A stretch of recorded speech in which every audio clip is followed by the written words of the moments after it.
reacting and you're tiptoeing and relaxing, you're coming home and you're picking up more labor, more emotional labor. So let me know if this has ever happened to you. I'm pretty sure a lot of us moms have had this sort of times in their life, when even though you want to mother and be happy and play and be nice, you just can't because of all the other things that are going on. And if you are the kind of person who enters a room and immediately feels the emotions and the tensions, then you adjust your mood depending on the situation. It's very likely that you're also absorbing your partner's bad day or your partner's stress.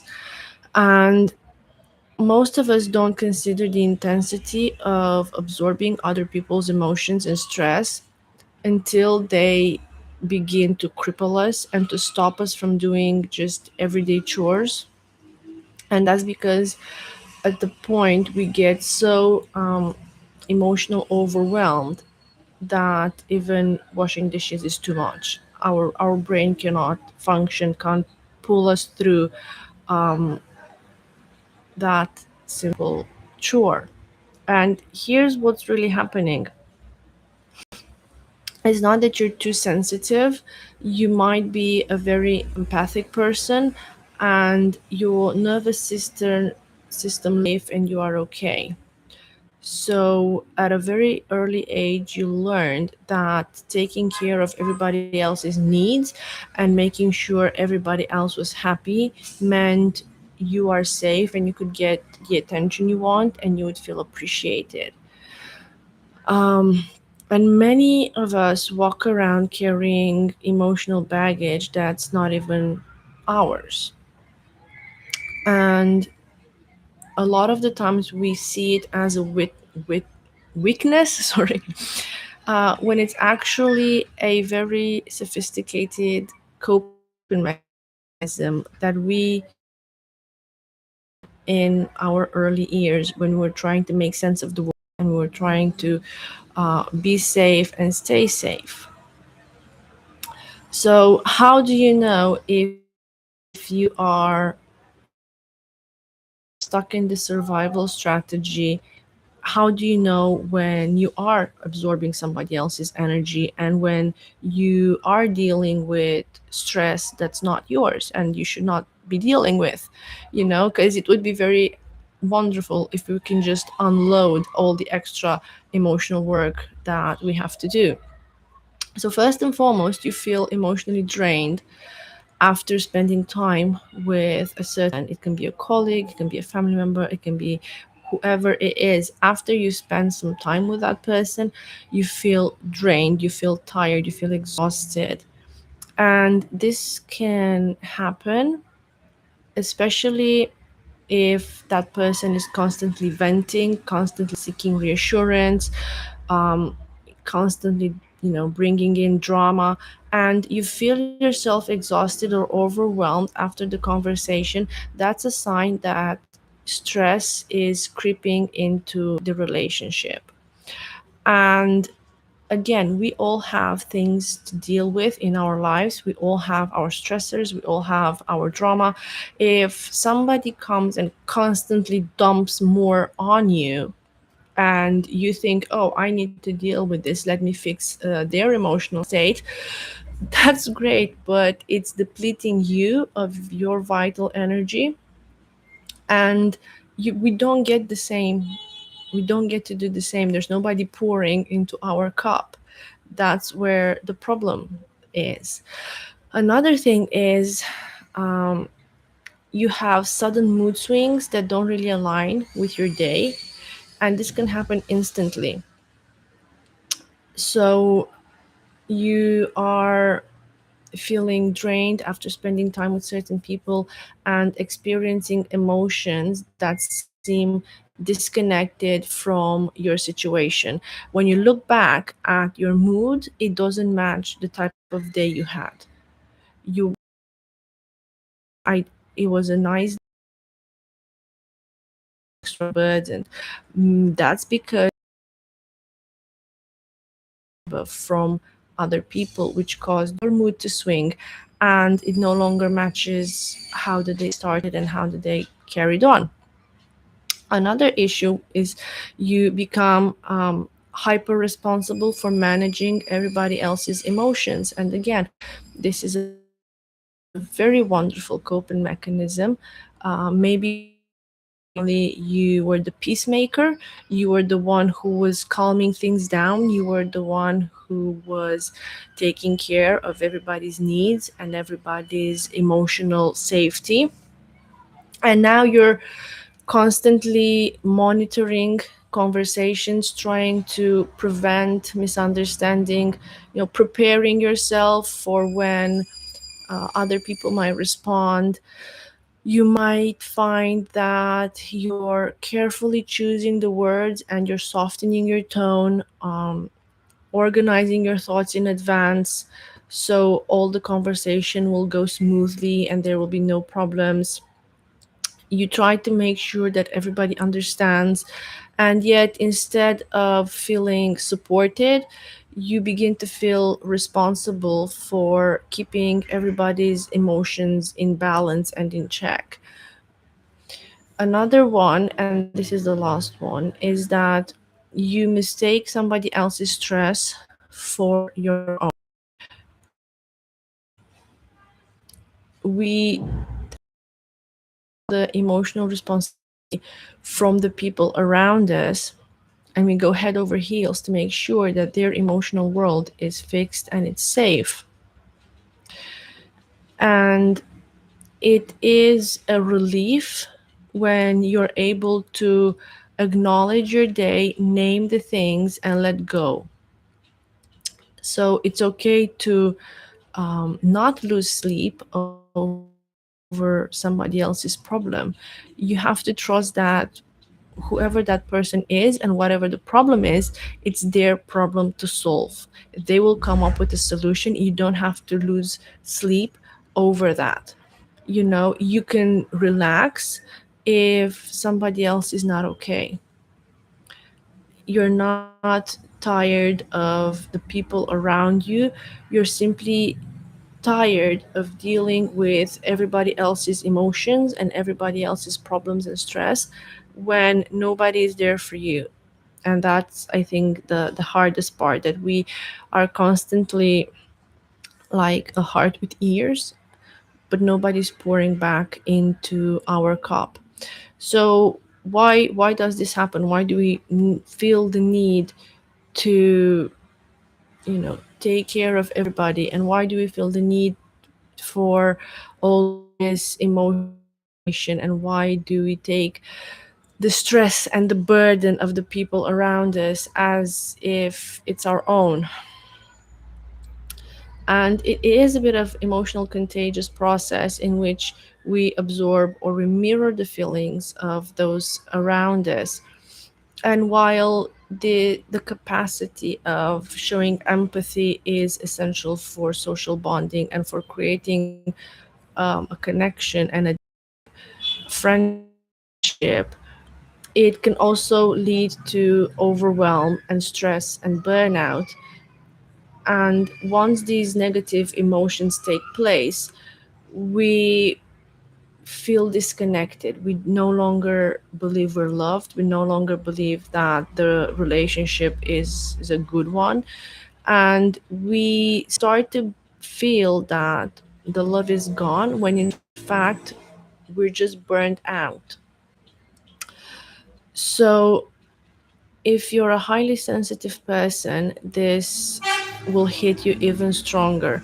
And statistically speaking, 15 to 20% of the population has a distinct processing called sensory processing sensitivity, which makes them even more alert and even more aware of other people's emotions, of the vibes in the room, if you may. And these people, though they are very empathic and very creative, very loving, they have a rich inner life, it also has the back end of the coin, which makes a when to create those boundaries, you are constantly going to be pulled into this emotional black hole of taking care of other people's needs and other people's emotions, but your own. And while, again, empathy is essential and meaningful in a relationship, when we over identify with other people's emotions, it can blur the boundaries between my feelings and other people's feelings.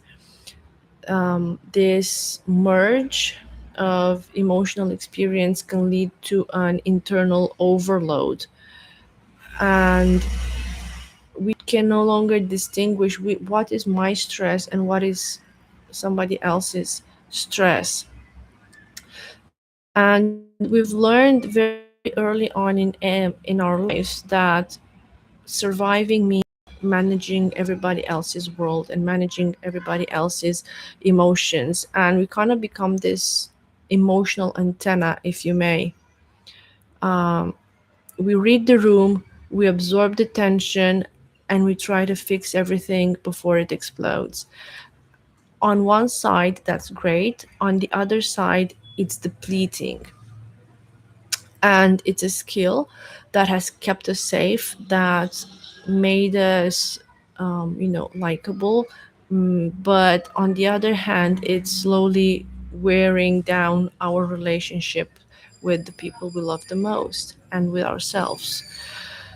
So it's a very emotionally exhausting life when you're running on empty, you're absorbing everybody's emotions, you're absorbing the conflict, you're trying to manage everybody's moods without creating even more drama, and you absorb the bad day, you manage your emotions as well as everybody else's, you cushion everything, you take the stress and the worries, and over time, you feel resentful, you feel disconnected, you feel shut down, you feel unloved, and you start to feel very invisible. Unlike a temporary rough patch where a relationship is back after once you've worked on it, emotional burnout gradually develops and starts to corrode from inside. Not only does it leave you drained and disconnected from your partner and questioning whether the relationship is worth the effort, but it's also making you feel like you are extremely selfish. And it's about that dynamic that gradually shifts where you become the emotional caretaker and other people become the emotional dependents. And nobody set out to do this, but it's killing the relationship anyway. You don't want to be the person that everyone comes to, and you don't want other people to be needing and dependent on you. So how do we stop this? How do we focus more on ourselves and feeling guilt without feeling that we're selfish, without second guessing? Because if you are an empath and you have this coping mechanism where everybody else needs to be feel safe, everybody's emotions need to be okay, and all the drama should be dimmed down and cushioned, it's very hard to step aside and let the people you care about suffer in a way and go through the the stress of solving the problems and see them finding other ways to vent and other ways to deal with their bad days, not just dumping everything on you. So, first and foremost, we have to set boundaries. A lot of us are struggling with boundaries, and if you have this issue, do let me know in the comments. I know a lot of moms have this issue with boundaries, a lot of empaths have an issue with boundaries, and it will feel uncomfortable, it will be hurtful in the beginning. You might think that people are not really gonna like it. Some people are not gonna like it, but the people who understand you and care for you, the people who are really your friends, they will understand and they will respect your boundaries. So within a family, this might be talking about certain topics if you are ready. So if one of you had an extremely difficult day, the other partner should sort of refrain from bringing in more stress and more drama into the picture, seeing that one side is completely depleted. There's no reason to add more to the mix. You can have a set aside a certain time where you sit down and you go over the difficult topics, or engage in additional hard conversation. You know, it's okay if you can point or ask your partner to not do this now, and that's a very wonderful and safe relationship to have, where you know that after a hard day I can come home and I will not be bombarded by even more hard questions, and I will not have a lot of drama to deal with. Another thing we can do is visualize a protective boundary. We can visualize it. Some people like to just meditate or pray or whatever else works for you. We're all different. Visualize this protective layer that is surrounding you, and no bad energy can come inside. I know that sounds a bit of woohoo, but it works for some people. Give it a try if it works for you. Another thing we can do, and it's about our body and just resetting after absorbing a lot of stress. It can be a bubble bath, a walk in the park, it can be playing sports, going to the gym. Your body holds in the stress, and when you are frightened, when you are in a lot of pressure, you tend to become very tense. So having the ability to relax your body, move your body, really gets rid of a lot of the tension and a lot of the buildup within our muscles. So again, whatever works for you, your body holds the stress, release it physically, walk, shake, breathe, move, whatever works. We're all different.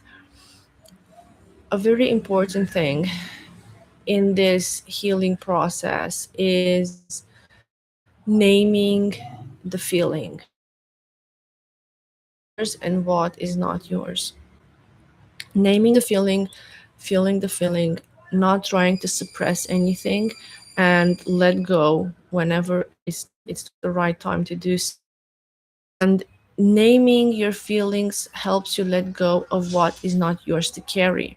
And over time, it stops that automatic onboarding of other people's problems. It helps your nervous system distinguish between your emotional needs and the emotional overwhelm you picked up from other people. And the last thing we can do is stop emotionally. You don't need to be everybody's therapist. You know, it's okay. You can be a friend, but not a therapist to people. Find what works for you.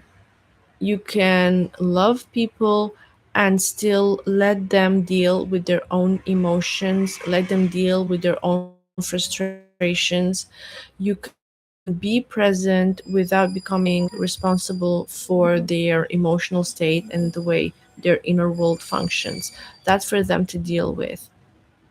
You can listen carefully, but you don't have to become an emotional sponge, and you don't have to absorb all the negative and all the energy within the room. So do whatever works best for you in shifting from an emotional sponge to a healthy filter.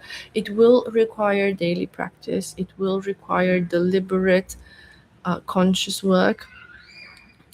We will have good days, we will have bad days, but remember you can love somebody without losing your own self, and you can support someone and be there for them and truly care without absorbing their stress and their drama. And if you're empathic, that's okay, but without becoming responsible for everybody else's emotions. That's not for you to deal with. Being an empath is not a weakness, it's a remarkable gift that allows you to connect with people very deeply and create very meaningful relationships.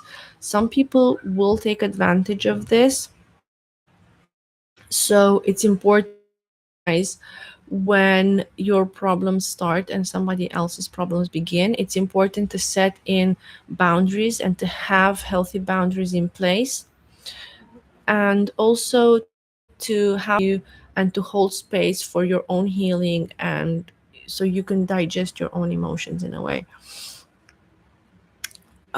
Remember that your emotional energy is precious and you have to protect it as well in this journey of becoming a whole person.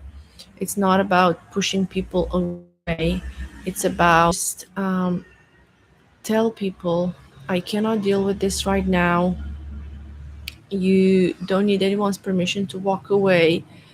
You don't need anyone's permission to care for yourself first, because a depleted person cannot save anyone. And if you want to be there for your family, for your children, for your friends, you need to protect your own inner space. I've said it again, and I'll probably repeat it a lot of times. An empty vessel cannot pour anything. So it's not selfish when you take care of your own needs and your own very healthy boundaries. And again, some people will walk away, but the people that will stay will truly be your friends. And in this life, I am admiring the people who have very, very healthy boundaries, and I love being around them because of modeling that sense of this is me, this is where I draw the line. And I admire the fact that they keep their inner peace and they keep their emotional world very curated. I really do believe we should start and curate the things that we allow in our world and in our space and in our emotional world as well. Why not? Because nobody wants to come and be able to relax. Nobody likes to be on constant high alert, constantly vigilant, and always worried about everybody else's emotions. And at the end of the day, you feel drained and resentful because you had no time for you, no time for your problems. So, um, I would love to hear from you in the comments. I would like to normalize this kind of conversations. And, you know, we are all here to learn and grow. None of us is perfect.